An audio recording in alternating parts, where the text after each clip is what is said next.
10টা টাকা নিলাম। কানে কথা যায় না নাকি? শুনেছি। কেন নিলাম? শুধুবে না? শুধিয়েছি কখনো? আমি যদি 10টা টাকা উড়িয়ে দিই? দেবে?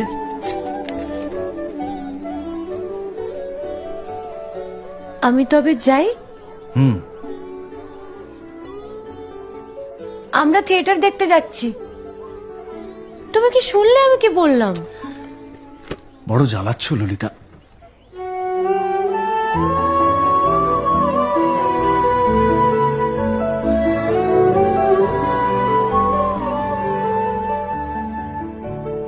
কি হয়েছে? আমরা সবাই থিয়েটার দেখতে যাচ্ছি। আমরা বলতে? আমি, কালী, চারু। চারুকে চেনো? ওই যে পাড়ার মোড়ের বাড়ির আমার বন্ধুর ব্রাহ্মবাড়ি। হ্যাঁ, ওই চারু, চারুর মা আর ওর মামা। এই মামাটিকে? খুড়ের মামা তো ভাই, কিরিন বাবু। সে তো মুঙ্গেরে থাকে, কলকাতায় পড়তে এসেছে। সেখানের কলেজে নাকি আর বেশি পড়ার উপায় নেই, তাই এখানেই ভর্তি হবেন। বাহ, তার সম্পর্কে সবকিছু একেবারে ঠোঁটস্থ করা হয়েছে দেখছি।